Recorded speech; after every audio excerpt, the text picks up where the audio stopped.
सभी साथियों को जय हिंद। आज का क्लास बहुत ही इंपॉर्टेंट होने वाला दोस्तों। साथ साथ आप सभी मेरे दोस्त मेरे साथी एसएससी जीडी की तैयारी और आरपीएफ कांस्टेबल की तैयारी कर रहे दोस्तों, उनके लिए भी क्लास इंपॉर्टेंट है दोस्तों। आपको बता दें, आज का सेशन में दोस्तों 50 क्वेश्चन का जीके जस्ट इंपॉर्टेंट लाए हैं। आप लोग तैयार हो जाइए। इसके बीच में जो दोस्तों लुसेंट का भी क्वेश्चन बहुत इंपॉर्टेंट वो लाया गया है, जो कि आपकी प्रीवियस ईयर क्वेश्चन है।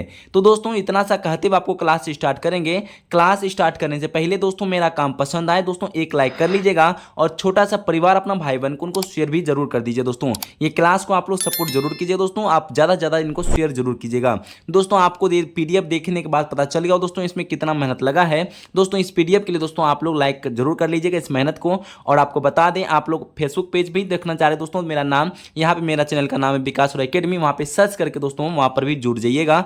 आप लोग दोस्तों इतना सा कर लीजिएगा। तो दोस्तों चलिए सेशन को स्टार्ट करते। पहला प्रश्न आपके सामने आने वाला है दोस्तों। आप सभी के सामने जो पहला क्वेश्चन आया हुआ है दोस्तों, शिलालेख का अध्ययन क्या कहलाता है बता दीजिए। तो दोस्तों क्वेश्चन को अच्छे से समझ लीजिए, प्रश्न आपके पेपर में देखने को मिल सकता है।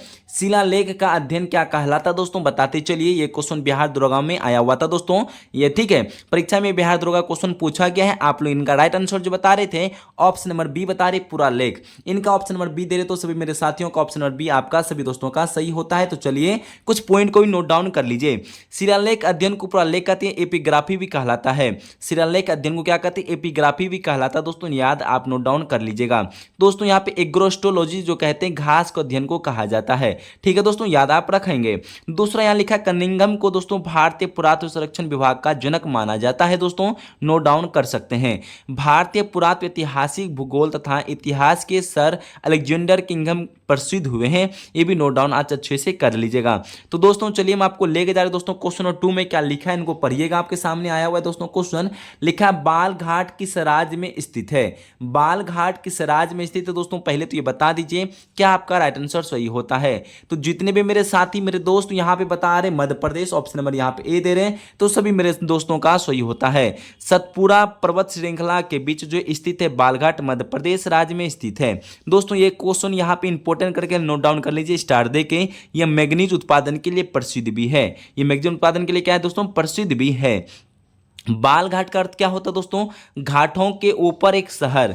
घाटों के ऊपर एक शहर को क्या कहते हैं, बालघाट का अर्थ होता है दोस्तों। याद आप अच्छे से रख लीजिएगा। तो दोस्तों यहाँ पे परीक्षा उपयोगी कुछ पॉइंट को स्टार देके नोट डाउन करना चाह रहे तो दोस्तों नोट डाउन कर सकते हैं, कीजिए आप लोग। मध्य प्रदेश का मुंबई कहते हैं दोस्तों इंदौर को। मध्य प्रदेश का मुंबई पूछे दोस्तों किनको कहते हैं, इंदौर को कहते हैं। भारत का एथोपिया किसको कहते हैं दोस्तों, मध्य प्रदेश को। भारत का एथोपिया कहते हैं दोस्तों मध्य प्रदेश को। उदयगिरी की गुफाएं दोस्तों विदिशिला जिला दोस्तों मध्य प्रदेश को कहते हैं दोस्तों। दूसरा यहाँ पे नोट डाउन कीजिए, नेशनल न्यूज प्रिंट एवं पेपर मिल कहाँ पे दोस्तों, नेपा नगर जो है यहाँ पे मध्य प्रदेश में स्थित है। दूसरा यहाँ पे नोट डाउन कीजिए दोस्तों, राम रोटी योजना नवंबर 2010 से दोस्तों यहाँ पे भोपाल, इंदौर, जबलपुर एवं ग्वालियर में शुरू हुआ था दोस्तों, नोट डाउन कर सकते हैं अच्छे से आप। और आज भी एक वीवीआई पॉइंट देके नोट डाउन कर सकते हैं। यहाँ पे पूछा जाए दोस्तों कि बराक घाटी किस राज्य में है दोस्तों, याद आप रख लीजिएगा। बराक घाटी असम राज्य में है। बराक घाटी किस राज्य में दोस्तों, असम राज्य में है दोस्तों, नोट डाउन करते चलिए। ब्रह्मपुत्र घाटी दोस्तों असम राज्य में ही है, ठीक है दोस्तों। दोनों ही नोट डाउन अच्छे से कर लीजिए। चलिए कुछ तीसरा पॉइंट को नोट डाउन कीजिएगा। यहां पे प्रश्न आपका बन सकता है कुकी घाटी दोस्तों और उत्तराखंड में है। नर्मदा घाटी दोस्तों मध्य प्रदेश में है। नुब्रा घाटी दोस्तों लद्दाख में। नुब्रा घाटी पूछा जाता है दोस्तों बार बार। नुब्रा घाटी दोस्तों लद्दाख में है। शांत घाटी केरल राज्य में है दोस्तों, यहाँ पे आज नोट डाउन कर सकते हैं। एक और भी छूट रहा है दोस्तों, आप नोट डाउन कर लीजिए। हर की टून घाटी उत्तराखंड में है। विहिंग घाटी अरुणाचल प्रदेश में है। देखिए दोस्तों जितना भी आपको समझ आया हो दोस्तों नोट डाउन कर लीजिए। वीडियो रोक रोक के आप नोट डाउन कर सकते हैं, सारा क्वेश्चन इंपॉर्टेंट है। तो चलिए हम आपको लेके जा रहे दोस्तों क्वेश्चन नंबर 3 में क्या क्वेश्चन कह रहे हैं। यहां लिखा है सीमा सड़क संगठन का स्थापना कब हुई थी। ये दोस्तों बहुत अच्छा क्वेश्चन है। यहाँ पे लिखा है सीमा सड़क संगठन का दोस्तों स्थापना कब हुआ। तो क्वेश्चन नंबर 3 का राइट आंसर क्या बता रहे दोस्तों, आप लोग बता दीजिए। आप लोग बता रहे स्थापना 1960 में थी दोस्तों, तो यहाँ पे आपका ऑप्शन नंबर यहाँ पे सी सही होता है। तो दोस्तों जितने भी मेरे साथी सीमा सड़क संगठन का स्थापना 1960 में बता रहे दोस्तों, सभी मेरे दोस्त मेरे साथी का सही आंसर आ रहा है। फटाफट आप नोट डाउन कर लीजिए। तो चलिए दोस्तों, चाहे तो आप 2-3-4 पॉइंट फिर भी यहाँ पे नोट डाउन कर सकते हैं। तो चलिए फिर से आप यहाँ पे स्टार देके लिखिए। इस संगठन की स्थापना दोस्तों यहाँ पे जो है तत्कालीन, यहाँ प्रश्न बनेगा दोस्तों यहाँ पे, इस संगठन का स्थापना तत्कालीन 7 मई 1960 को तत्कालीन प्रधानमंत्री जवाहरलाल नेहरू के द्वारा की गई थी। ठीक है दोस्तों, इसका हेडक्वार्टर पूछे, मुख्यालय कहाँ पे है, नई दिल्ली में है। दोस्तों यह संगठन किस मंत्रालय के अंतर्गत आता है, रक्षा मंत्रालय के अंतर्गत यह संगठन आता है। दोस्तों याद आप रख लीजिएगा। तो दोस्तों यहाँ पे प्रश्न बनेगा 7 मई 2023 को देश भर में सभी टुकड़ियों ने अपना 64वां स्थापना दिवस मनाया था। तो चलिए दोस्तों यहाँ पे VVI पॉइंट देके नोट डाउन करिए। दोस्तों यहाँ पे ये प्रश्न आपके पेपर और एग्जाम के लिए आने वाला है। तो यहाँ पे प्रश्न बनेगा दोस्तों मुख्यालय और स्थापना पर प्रश्न पूछेगा। जैसे यहाँ पे आप पहला पॉइंट है दोस्तों, रक्षा अनुसंधान एवं विकास संगठन। रक्षा अनुसंधान एवं विकास संगठन का मुख्यालय कहाँ पर है, स्थापना कब हुआ था। तो दोस्तों यहाँ पे लिख लीजिएगा, नई दिल्ली में मुख्यालय है। इनकी स्थापना 1958 में हुई है। तो दोस्तों नोट डाउन कर लीजिए। दूसरा पॉइंट बताएं दोस्तों, भारतीय अंतरिक्ष अनुसंधान संगठन। भारतीय अंतरिक्ष अनुसंधान संगठन का मुख्यालय कहाँ पर है, बेंगलुरु में है। इनके स्थापना दोस्तों 1969 में होता है, 1969। ठीक है। तीसरा दोस्तों यहां पे बताएं आपको, भारतीय रिजर्व बैंक का मुख्यालय कहां पर, इसकी स्थापना कब होता है। भारतीय रिजर्व बैंक का स्थापना दोस्तों होता है 1953 में, मुख्यालय होता है दोस्तों मुंबई में। ठीक है। भारतीय मानक ब्यूरो। भारतीय मानक ब्यूरो का मुख्यालय होता है दोस्तों दिल्ली में, इसकी स्थापना 1986 में होता है। चौथा लिखिए दोस्तों, चौथा तो यहाँ पे 5वां नंबर में आएगा भारतीय क्रिकेट नियंत्रण बोर्ड। भारतीय क्रिकेट नियंत्रण बोर्ड के मुख्यालय होता है दोस्तों मुंबई में, इसकी स्थापना 1928 में होता है। भारतीय जीवन बीमा निगम, LIC जिसको कहते हैं, भारतीय जीवन बीमा निगम, इनके मुख्यालय मुंबई में, इसकी स्थापना 1956 में है। तो दोस्तों इतना नोट डाउन कर लिए होंगे, आपके पेपर के लिए बहुत ही ज़्यादा इंपॉर्टेंट था। तो चलिए दोस्तों क्वेश्चन नंबर यहाँ पे 4 में पढ़िएगा, क्या लिखा है क्वेश्चन नंबर 4 में। तो लिखा है दोस्तों ऊर्जा का SI मात्रा क्या होता है दोस्तों। तो चलिए आप लोग 4 नंबर प्रश्न का बता दीजिए। बहुत इजी सा प्रश्न है, जूल बता रहे, तो यहाँ पे right answer option number A यहाँ पे सही होता है, ऑप्शन नंबर ए। तो दोस्तों यहाँ पे क्वेश्चन 5 को पढ़िए, क्या लिखा है दोस्तों यहाँ पे, पृष्ठ तनाव की SI क्या होगा। तो दोस्तों यहाँ पे प्रश्न बनेगा, पृष्ठ तनाव की SI इकाई क्या है, बता दीजिए। तो क्वेश्चन नंबर 5 का राइट आंसर जो बता रहे थे दोस्तों, ऑप्शन नंबर यहाँ पे C न्यूटन या मीटर बता रहे हैं। तो यहाँ पे C आपका राइट आंसर यहाँ पे सही आंसर होगा। तो दोस्तों यहाँ पे चलिए 6 नंबर प्रश्न दोस्तों, यहाँ पे फिर भी आपका एक प्रश्न बन रहा है, चुंबकीय क्षेत्र का SI मात्रा क्या होगा। दोस्तों ये बिहार पुलिस के साथ SSC GD में देखने को मिलेगा ये क्वेश्चन। तो दोस्तों यहाँ पे 6 नंबर क्वेश्चन का बता दीजिए। तो दोस्तों यहाँ पे बता रहे हैं आप लोग टेस्ला बता रहे हैं, यहाँ पे सही आंसर होगा ऑप्शन नंबर C। तो दोस्तों यहाँ पे याद आप रख लीजिएगा, ऑप्शन नंबर यहाँ पे C सही होता है। तो दोस्तों यहाँ पे 7 में क्या क्वेश्चन कर रहा है, इनको पढ़िएगा, बता दीजिए। तो 7 में लिखा है, सूर्य और पृथ्वी के बीच की मध्य दूरी कही जाती है। तो दोस्तों यहाँ पे 7 नंबर प्रश्न का राइट आंसर बता सकते हैं, बहुत अच्छा क्वेश्चन है। तो दोस्तों यहाँ पे 7 नंबर प्रश्न का राइट आंसर होगा खगोलीय इकाई, ऑप्शन नंबर यहाँ पे ए। तो जितने भी मेरे दोस्त मेरे साथी यहाँ पे A नंबर दे रहे थे, सभी मेरे दोस्तों मेरे साथियों का ऑप्शन नंबर ए यहाँ पे सही आंसर आ रहा है। 7 तक दोस्तों सभी दोस्तों का सही आ रहा है। तो चलिए हम आपको 8 नंबर क्वेश्चन में लेके जा रहे हैं। यहाँ पे 8 में लिखा है, न्यूटन के किस नियम को जड़त्व का नियम कहा जाता है। ये तो मेरे दोस्तों सभी मेरे मित्रों को पता है दोस्तों, छोटा सा ये प्रश्न बता दीजिए। 8 नंबर क्वेश्चन का राइट आंसर क्या सही दे रहे हैं आप लोग। तो दोस्तों यहाँ पे प्रथम नियम कहते हैं दोस्तों, यहाँ पे ऑप्शन नंबर आपका ए सही होगा। न्यूटन का प्रथम नियम दोस्तों यहाँ पे सही होगा, ऑप्शन नंबर यहाँ पे ए इनका करेक्ट आंसर है। तो दोस्तों यहाँ पे 9 नंबर जो क्वेश्चन कह रहा है, बांध में जाल में कौन सी ऊर्जा संग्रहित होता है, बता दीजिए। दोस्तों यहाँ पे जल होगा, बांध के जल में कौन सी ऊर्जा संग्रहित है। तो दोस्तों यहाँ पे क्वेश्चन नंबर 9 का राइट आंसर बता दीजिए। तो दोस्तों यहाँ पे ऑप्शन नंबर ए स्थित ऊर्जा होता है दोस्तों, यहाँ पे ऑप्शन नंबर यहाँ पे ए इनका करेक्ट आंसर होता है। तो दोस्तों यहाँ पे ऑप्शन नंबर ए दे रहे, तो सभी मित्र मेरे साथी का सही आंसर आ रहा है। 10 नंबर क्वेश्चन को बता दीजिए। लिखा है, शरीर में पानी की कमी से होने वाली स्थिति का वर्णन है। तो जितने भी मेरे साथी 10 नंबर का क्वेश्चन बता रहे थे, शरीर में पानी की कमी से होने वाली स्थिति का वर्णन आप बता सकते हैं। क्वेश्चन नंबर 10 का राइट आंसर निर्जलीकरण बता रहे हैं। तो जितने भी मेरे साथी यहाँ पे बी आंसर दे रहे, तो सभी मेरे दोस्त मेरी बहन का यहाँ पे ऑप्शन नंबर बी सही आंसर आ रहा है आप लोग का। तो चलिए दोस्तों आप लोग आगे की ओर बढ़ेंगे। 11 नंबर क्वेश्चन में क्या लिखा है, कोर की कोशिकाओं की भित्ति पर जमा हुआ पदार्थ होता है, क्या होता है दोस्तों बता दीजिए। 11 का राइट आंसर क्या सही दे रहे दोस्तों, क्वेश्चन को समझिएगा तभी आंसर दीजिएगा दोस्तों। लिखा है कोर्क कोशिकाओं की भित्ति पर जमा हुआ पदार्थ होता है। 11 नंबर क्वेश्चन का राइट आंसर बता रहे सुबेरीन बता रहे हैं, तो यहां पर आपका राइट आंसर सुबेरीन हो जाएगा करेक्ट आंसर। तो दोस्तों चलिए हम आपको लेके जा रहे हैं 12 नंबर क्वेश्चन में क्या कह रहा है क्वेश्चन पढ़िएगा। किस जीवाणु की क्रिया से दूध दही में जम जाता है। दोस्तों किस जीवाणु की क्रिया से दूध दही में जम जाता है दोस्तों बता दीजिएगा। क्वेश्चन नंबर 12 का राइट आंसर क्या सही देते हैं दोस्तों आप लोग। लैक्टिक एसिड बैक्टीरिया बता रहे हैं आप लोग, तो यहाँ पे ऑप्शन नंबर ए यहाँ पे सभी दोस्तों मेरे साथी का ऑप्शन नंबर यहाँ पे ए सही होगा, लैक्टिक एसिड बैक्टीरिया। तो चलिए दोस्तों क्वेश्चन नंबर 13 में बता दीजिए क्या लिखा है। क्वेश्चन नंबर 13 में दोस्तों लिखा है निम्न में से कौन सा रोग थायराइड ग्रंथि से संबंधित नहीं है। तो 13 नंबर क्वेश्चन का राइट आंसर क्या बता रहे मेरे दोस्तों, यहाँ पे बता रहे निम्न में से कौन सा रोग थायराइड ग्रंथि से संबंधित नहीं है। तो दोस्तों 13 का राइट आंसर बता दीजिए। आप लोग के सामने पहला ऑप्शन है, 2 ऑप्शन आपको और दिखाते 2-3 प्रश्न, ठीक है। यहाँ पे जो बता रहे थे दोस्तों, यहाँ पे 13 नंबर क्वेश्चन का राइट आंसर क्या दे रहे हैं, यहाँ पे एडिशन का रोग बता रहे दोस्तों, तो आपका राइट आंसर यहाँ पे सी सही हो, एडिशन का रोग इनका करेक्ट आंसर है। तो जितने भी मेरे साथी सी दे रहे सभी दोस्तों का सी सही होता है। तो यहाँ पे 14 नंबर क्वेश्चन को बता दीजिए। लिखा है मनुष्य के कंकाल तंत्र में कितनी अस्थियां होती है, बता दीजिए दोस्तों। ये एसएससी जीडी में भी देखने को मिल सकता है, छोटा सा ये प्रश्न है। 14 नंबर क्वेश्चन का राइट आंसर दे दीजिए। तो यहाँ पे 14 नंबर क्वेश्चन का राइट आंसर 206 बता रहे हैं, तो दोस्तों यहाँ पे सही होगा आपका 206 इनका करेक्ट आंसर होता है। तो चलिए दोस्तों याद रखिएगा ऑप्शन नंबर डी इनका करेक्ट आंसर होता है। तो चलिएगा दोस्तों हम आपको आगे को लेके जा रहे हैं। यहाँ पे 15 में लिखा उपभोक्ता संरक्षण अधिनियम यहाँ पे कब आया था दोस्तों बता दीजिए। आपके सामने एक पेन कॉपी हो तो दोस्तों नोट डाउन करने के लिए लिख लीजिए स्टार्ट, आप कुछ पॉइंट को नोट डाउन करा देते हैं। उपभोक्ता संरक्षण अधिनियम कब आया था दोस्तों बता दीजिए। तो जितने भी मेरे साथी यहाँ पे बता रहे 1886 बता रहे हैं, इनका राइट आंसर यहाँ पे 86 सही होता है। तो चलिए कुछ नोट डाउन कर सकते हैं आप लोग दोस्तों, ठीक है। तो पहला यहाँ पे प्रश्न बनेगा दोस्तों, उपभोक्ता संरक्षण अधिनियम 1986 में भारत में उपभोक्ता हितों के लिए रक्षा के लिए 1986 में बनाया गया था। चलिए यहाँ पे याद आप रख लीजिएगा।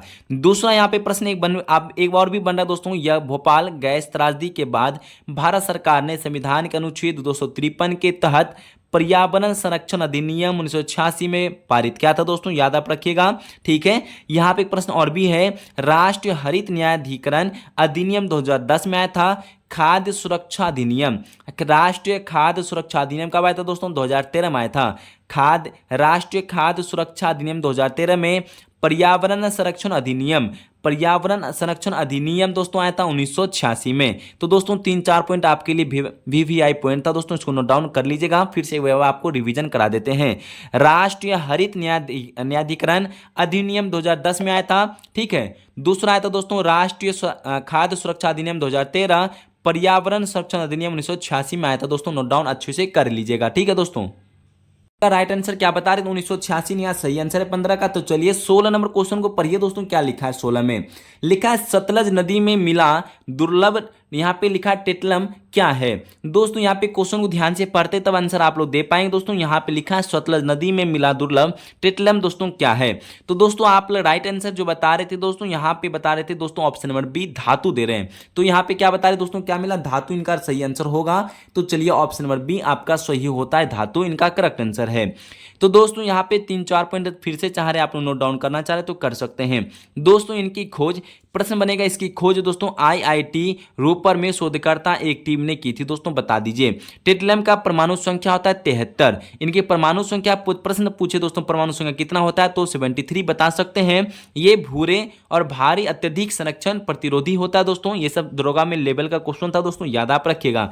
इसका गलनांक भी अत्यंत उच्च होता है, ठीक है दोस्तों। चलिए हम आपको आगे को लेके जा रहे क्वेश्चन नंबर यहाँ पे 17 में क्या क्वेश्चन कह रहा है। लिखा है मानव विकास सूचकांक में क्या शामिल नहीं है। दोस्तों क्वेश्चन जो कह रहा है 17 में प्रश्न बन रहा है मानव विकास सूचकांक में क्या शामिल नहीं। मेरे दोस्त, मेरे साथी, मेरे दोस्त, मेरी बहन बताते चलिए, फटाफट आंसर देते चलिए। यहां पे आपका राइट आंसर होगा लिंगानुपात शामिल नहीं है। तो चलिए यहां पे बी आपका राइट आंसर सही होता है, ऑप्शन नंबर बी दे रहे हैं। तो जितने भी मेरे साथी बी दे रहे सभी मेरे दोस्तों का सही आंसर होता है। मानव विकास सूचकांक में 3 आयामों का द्वारा निर्धारित किया जाता है। पहला जन्म के समय जीवन प्रत्याशा, दूसरा शिक्षा, तीसरा है प्रति व्यक्ति आय। तो चौथा दशमलव इनमें से कौन शामिल नहीं है दोस्तों, लिंगानुपात शामिल नहीं है। तो चलिए दोस्तों मैं आपको आगे को लेके जा रहे क्वेश्चन नंबर यहाँ पे 18 में क्या कह रहा है दोस्तों, इनको पढ़िएगा। तो क्वेश्चन कह रहा है कृषि में किस प्रकार की बेरोजगारी पाई जाती दोस्तों बता दीजिए। कृषि में किस प्रकार की बेरोजगारी पाई जाती मेरे दोस्त मेरे साथी बता दीजिए। इनका राइट आंसर क्या दे रहे हैं। तो जितने भी मेरे दोस्त यहाँ पे छिपी बेरोजगारी बता रहे हैं तो आपका राइट आंसर यहाँ पे छिपी हुई बेरोजगारी आपका सही आंसर होता है, याद आप रखिएगा मेरे दोस्त। तो जितने भी मेरे साथी ऑप्शन नंबर ए दे रहे तो सभी दोस्तों का सही है। हम आपको लेके जा रहे हैं 19 नंबर क्वेश्चन में। 19 नंबर क्वेश्चन में लिखा है मौलिक अधिकार का उल्लंघन है दोस्तों, यहाँ पे कौन सा ऑप्शन आपका सही होता है बता दीजिए। मौलिक अधिकार का उल्लंघन है दोस्तों 19 नंबर क्वेश्चन का राइट आंसर दे दीजिए दोस्तों। आपका राइट आंसर क्या सही होने वाला है। तो जितने भी मेरे साथी यहाँ पे बी नंबर दे रहे दोस्तों आपका न्यूनतम मजदूरी ना देना, तो दोस्तों यहाँ पे आपका ऑप्शन नंबर बी सही होता है दोस्तों, याद आप रखिएगा। जितने भी मेरे साथी न्यूनतम मजदूरी ना देना मौलिक अधिकार का उल्लंघन है, ये आपका राइट आंसर सही होता है दोस्तों। दो लाइन आप तो नोट डाउन कर लीजिए। संविधान के भाग 3 में अनुच्छेद 12 से 35 तक मूल अधिकार का विवरण है। यह प्रश्न बन सकता है दोस्तों, मूल अधिकार का विवरण किस भाग में देख रखा है। संविधान के भाग 3 में अनुच्छेद पूछे दोस्तों 12 से 35 में। तो दूसरा लाइन है दोस्तों, संविधान भाग 3 को भारत का मैग्ना कार्टा की संज्ञा दी गई है। दोस्तों याद आप रख लीजिएगा। तो चलिए दोस्तों यहाँ पे प्रश्न बन रहा है 20 नंबर में दोस्तों, हुंगलू क्या है। हुंगलू क्या है दोस्तों, 20 नंबर क्वेश्चन का राइट आंसर दे दीजिए। हुंगलू कश्मीरी हिरन है। तो दोस्तों यहाँ पे आपका राइट आंसर कश्मीरी हिरन सही आंसर होगा दोस्तों, याद आप रख लीजिएगा। तो चलिए 21 नंबर क्वेश्चन में लिखा है वुमेन संपुट किस तंत्र का भाग है। तो जितने भी मेरे दोस्त मेरे साथी 21 नंबर क्वेश्चन का राइट आंसर दे रहे हैं यहाँ पर, तो फटाफट कमेंट में लिख के बताइए। तो दोस्तों यहाँ पे उत्सर्जन अंग तंत्र बता रहे हैं, यहाँ पे आपका बी सही आंसर होगा। यहाँ पे उत्सर्जन तंत्र यहाँ पे करेक्ट आंसर होता है। तो दोस्तों यहाँ पे 22वें क्वेश्चन में पढ़िए निम्नलिखित में से कौन सा एक कोशिकीय जीव है। दोस्तों यहाँ पे प्रश्न बनेगा निम्नलिखित में से कौन सा एक कोशिकीय जीव है बता दीजिए आप लोग। तो जितने भी मेरे साथी 22 नंबर क्वेश्चन का राइट आंसर बता रहे थे जीवाणु, आपका राइट आंसर यहाँ पे जीवाणु हो जाएगा दोस्तों, ठीक है। तो याद आप रख लीजिएगा दोस्तों। यहाँ पे प्रश्न बनेगा एक कोशिकीय जीव क्या होता है दोस्तों, जिसका एक कोशिका से बना हुआ सिर है दोस्तों, उसको एक कोशिकीय जीव कहते हैं, जैसे जीवाणु, ठीक है। तो चलिए दोस्तों यहाँ पे 23 नंबर क्वेश्चन में प्रश्न बनेगा आपका निम्नलिखित में से कौन सा एक स्वपोषी घटक नहीं है। तो प्रश्न बन रहा है दोस्तों यहाँ पे स्वपोषी घटक कौन सा नहीं है बता दीजिए आप लोग ऑप्शन देकर। तो 23 नंबर प्रश्न का राइट आंसर बता रहे थे दोस्तों, यहाँ पे ऑप्शन नंबर ए और घटक दोस्तों, यहाँ पे आपका राइट आंसर होगा ऑप्शन नंबर ए। तो यहाँ पे ऑप्शन नंबर ए आपका सही होता है दोस्तों 23 नंबर क्वेश्चन का। तो 24 नंबर क्वेश्चन में क्या कह रहा है दोस्तों, पुष्प किस भाग से केसर उत्पन्न होता है। पुष्प के किस भाग से केसर उत्पन्न होता है दोस्तों बता दीजिए। 24 नंबर क्वेश्चन का राइट आंसर क्या सही देते दोस्तों, तो फटाफट कमेंट में लिख के बता दीजिए आप लोग। यहाँ पे सी नंबर दे रहे तो सभी मेरे दोस्तों का यहाँ पे सी सही होता है। चलिए हम आपको लेके जा रहे हैं 25 नंबर क्वेश्चन में। दोस्तों यहाँ पे 25 नंबर क्वेश्चन में लिखा है एड्स एक ड्रेस जनित रोग है। तो दोस्तों यहाँ पे 25 का क्या सही आंसर दे रहे बता दीजिए आप लोग। तो दोस्तों एड्स एक विषाणु जनित रोग है दोस्तों, यहाँ पे आपका बी यहाँ पे सही आंसर होगा। तो आप लोग जितने भी मेरे साथी यहाँ पे बी नंबर दे रहे तो आपका बी सही आंसर है। तो यहाँ पे 26 नंबर क्वेश्चन को बता दीजिए मधुमक्खी पालन का वैज्ञानिक नाम क्या है।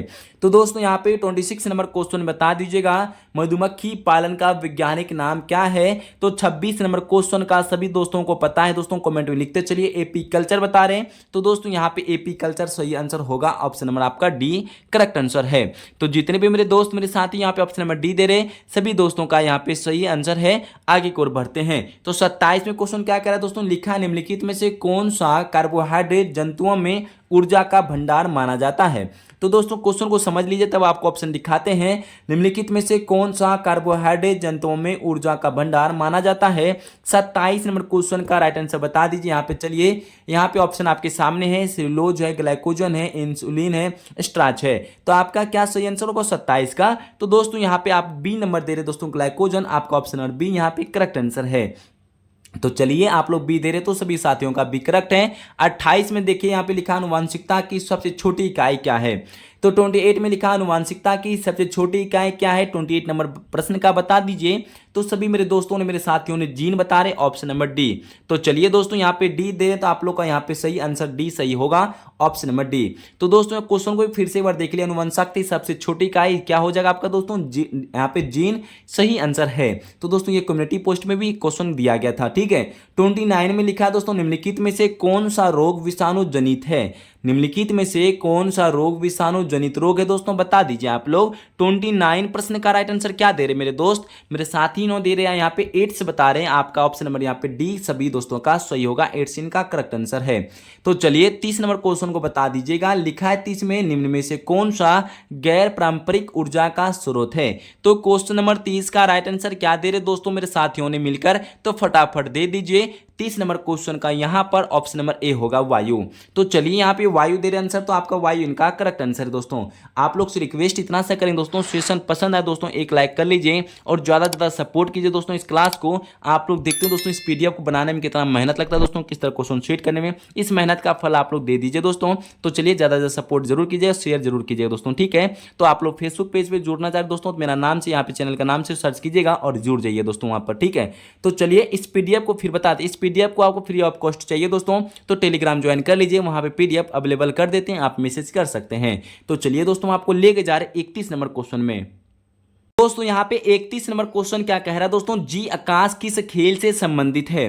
तो बता दीजिए दोस्तों जी आकाश किस खेल से संबंधित है। इनका राइट आंसर हो जाएगा दोस्तों ऑप्शन नंबर बी, शतरंज से संबंधित है दोस्तों, यहाँ पे नोट डाउन कर सकते हैं। तो जी आकाश किस खेल से संबंधित दोस्तों, शतरंज से।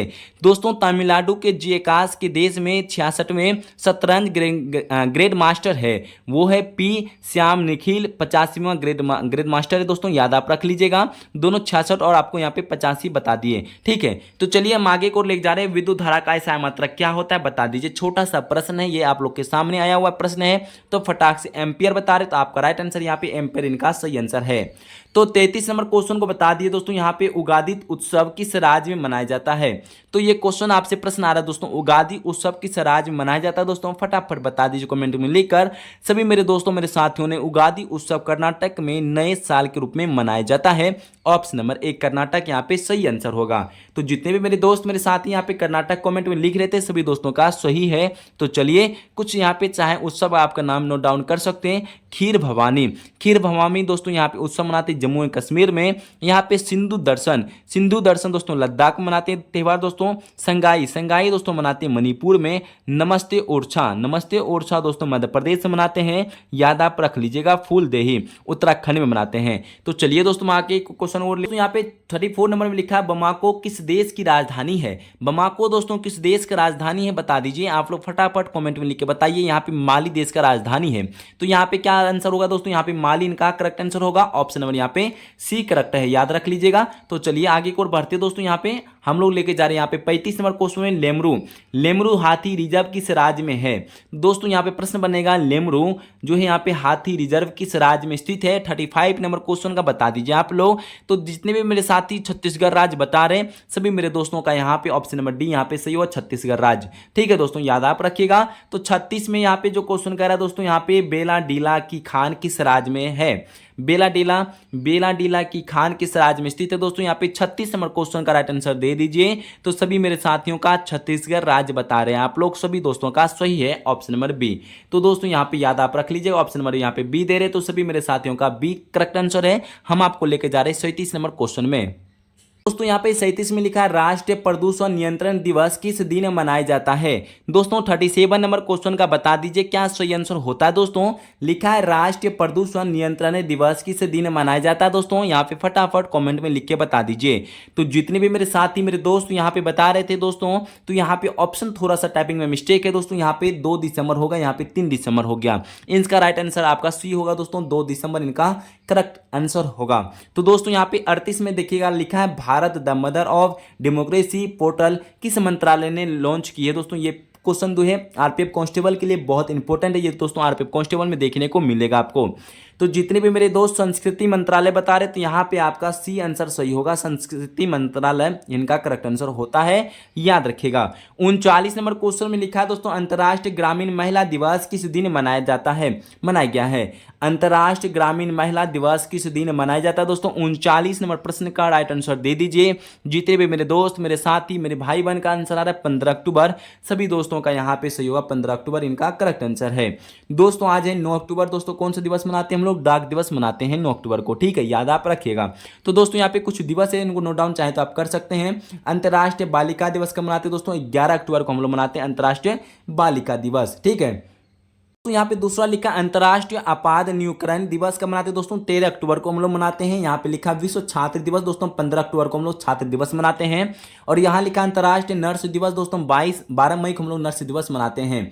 तो तीसरा लिखा यहाँ पे लिखा है दोस्तों राष्ट्रीय सांख्यिकी दिवस हम मनाते हैं दोस्तों 29 जून को मनाते हैं हम लोग। क्या मनाते हैं दोस्तों? राष्ट्रीय सांख्यिकी दिवस मनाते हैं 29 जून को। और यहाँ पे लास्ट में लिखा है प्रवासी भारतीय दिवस कब मनाते हैं दोस्तों? हम लोग 9 जनवरी को मनाते हैं, प्रवासी भारतीय दिवस मनाते हैं। तो चलिए दोस्तों आगे वाला प्रश्न को हम लोग देखते हैं। दोस्तों यहाँ लिखा है 40 में किसके शरीर में एक चक्र में केवल एक बार ही रुधिर हर हृदय में जाता है? दोस्तों क्वेश्चन को समझ लीजिए अच्छे से, ये प्रश्न आपके पेपर के लिए बहुत अच्छा क्वेश्चन है। किसके शरीर में एक चक्र में केवल एक बार ही रुधिर हृदय में जाता है, बता दीजिए। तो 40 नंबर क्वेश्चन का राइट आंसर जो बता रहे थे ऑप्शन नंबर बी दे रहे, मछली, इनका करेक्ट आंसर होगा ऑप्शन नंबर बी। तो सभी मेरे साथियों का यहाँ पे सही होगा, मछली इनका करेक्ट आंसर है। तो दोस्तों यहाँ पे 41 में लिखा ट्रांस साइबेरियन रेल मार्ग की लंबाई कितनी है? दोस्तों क्वेश्चन को बता दीजिए, ट्रांस साइबेरियन का रेल मार्ग की लंबाई कितनी है? 41 प्रश्न का राइट आंसर क्या दे रहे दोस्तों? यहाँ पे ऑप्शन नंबर आपका सी होगा 9322 किलोमीटर। तो दोस्तों यहाँ पे क्या आपका ऑप्शन नंबर यहाँ पे सी सही होगा, याद आप रख लीजिएगा। तो यहाँ पे कुछ पॉइंट इनको भी देख लीजिए। ट्रांस साइबेरियन के निर्माण की कार्य वर्ष हुआ था दोस्तों 1891 से लेकर 1916 तक, याद आप जरूर रखिएगा। तो 42 नंबर क्वेश्चन में लिखा है दोस्तों किस राज्य में 200 वर्षों से बांस ट्रिप सिंचाई होती आ रही है? तो दोस्तों यहाँ पे 42 नंबर क्वेश्चन का राइट आंसर बता दिए, मेघालय राज्य बता रहे हैं। तो यहाँ पे सभी दोस्तों का सही होगा ऑप्शन नंबर बी, मेघालय यहाँ पे करेक्ट आंसर है। 43 में लिखा फ्रांसीसी उपनिवेशों से अंतिम रूप से दास प्रथा का उन्मूलन किस वर्ष किया गया है? तो दोस्तों बता दीजिए 43 प्रश्न का राइट आंसर क्या दे रहे हैं आप लोग? 1848 बता रहे, तो यहाँ पे सभी दोस्तों का 1848 यहाँ पे सही आंसर है। दोस्तों यहाँ पे 45 में जो क्वेश्चन कह रहा है भारत के मुख्य चुनाव आयुक्त कौन है? दोस्तों भारत के मुख्य चुनाव आयुक्त कौन है दोस्तों बता दीजिए आप लोग दोस्तों यहाँ पे कमेंट में लिखकर। तो सभी मेरे दोस्तों का यहाँ पर जो आ रहा है दोस्तों option number B Rajiv Kumar दे रहे दोस्तों, याद आप रख लीजिएगा, राजीव कुमार यहाँ पे सही आंसर है। एक बार दोस्तों इस अपडेट क्वेश्चन को देख लीजिए अच्छे से, एक बार चेक कर लीजिएगा। तो यहाँ पे ऑप्शन नंबर आपका बी राजीव कुमार हो जाएगा। तो भारत के मुख्य चुनाव आयुक्त राजीव कुमार है दोस्तों, 25वां नंबर पे है। तो दोस्तों यहाँ नंबर पूछे तो 25वां बता दीजिएगा। संविधान के भाग 15 में अनुच्छेद 324 से लेकर 329 में निर्वाचन आयोग के संबंधित उपबंध दिया गया है। दोस्तों इस नोट डाउन कर सकते हैं। भारत का निर्वाचन आयोग की स्थापना 25 जनवरी 1950 को हुई थी। ये भी प्रश्न को याद रखिएगा, ये संवैधानिक अस्थायी संवैधानिक निकाय है। ये प्रश्न बार बार पूछा तो दोस्तों ये संवैधानिक निकाय है या नहीं? अस्थायी संवैधानिक निकाय है। इसकी स्थापना 25 जनवरी 1950 को हुई है। 25 जनवरी को हम लोग मतदाता दिवस भी मनाते हैं। तो दोस्तों यहाँ पे 46 नंबर क्वेश्चन बता दीजिए कृषि अर्थव्यवस्था के किस क्षेत्र के अंतर्गत आता है? तो आप 46 नंबर क्वेश्चन का राइट आंसर क्या दे रहे हैं आप बता दीजिए। यहां पर ऑप्शन नंबर ए आपका प्राथमिक क्षेत्र बता रहे दोस्तों, यहां पे आपका ए नंबर सही होगा, प्राथमिक क्षेत्र इनका करेक्ट आंसर है। तो 47 में जो प्रश्न लिखा है दोस्तों कालेश्वरम लिफ्ट सिंचाई परियोजना किस नदी पर बना है बता दीजिए। तो 47 का यहां पर दोस्तों राइट आंसर आपका गोदावरी सही होगा, ऑप्शन नंबर बी इनका करेक्ट आंसर है। तो दोस्तों यहां पे 48 में बता दीजिए दोस्तों लिखा गंगा की सहायक नदी कौन है? ये सभी मेरे दोस्तों को पता है, 48 का आंसर दे दीजिए। यमुना नदी बता रहे हैं आप लोग, तो सभी मेरे दोस्तों का यमुना नदी यहाँ पे सही आंसर है। तो 49 में बता दीजिए खेतरी किस नदी किस खनिज के लिए प्रसिद्ध है? खेतरी किस खनिज के लिए प्रसिद्ध है? 49 का राइट आंसर क्या सही होगा? तांबा इनका करेक्ट आंसर होता है, ऑप्शन नंबर बी। तो चलिए 49 का ऑप्शन नंबर यहाँ पे बी सही है। तो 50 नंबर क्वेश्चन को देख के बता दिए दोस्तों यहाँ पे क्या सही होगा 50 नंबर क्वेश्चन का। 50 में क्या लिखा है? यूनान को किस संधि द्वारा एक राष्ट्र के रूप में मान्यता प्रदान की गई है? 50 में क्वेश्चन लिखा है दोस्तों यूनान को किस संधि द्वारा एक राष्ट्र के रूप में मान्यता प्रदान की गई है? तो 50 का राइट आंसर क्या दे रहे दोस्तों फटाफट बता दीजिए। ऑप्शन नंबर बी दे रहे कुस्तुनिया की संधि 1832 यहाँ पे सही होगा, ऑप्शन नंबर बी। तो यहाँ पे बी आपका सही आंसर होता है, ऑप्शन नंबर बी इनका करेक्ट आंसर है। दोस्तों यहाँ पे जितने भी मेरे साथी मेरे दोस्त मेरी बहन यहाँ पे आज का सेशन में जुड़े थे, टोटल आज हम आपको 50 क्वेश्चन कराए जीके जीएस का। क्या आपका कितना सही हुआ दोस्तों कमेंट में लिख के बता दीजिएगा। और आज का सेशन आपका कैसा रहा दोस्तों ये भी बता दीजिएगा। जाते जाते प्यारा सा कमेंट कर दीजिएगा। सेशन पसंद आया दोस्तों एक लाइक कर लीजिएगा और ज़्यादा से ज़्यादा शेयर जरूर कीजिएगा दोस्तों। क्लास को सपोर्ट कीजिएगा। यहाँ तक बने रहने के लिए दिल से धन्यवाद। जय हिंद, जय भारत, वंदे मातरम।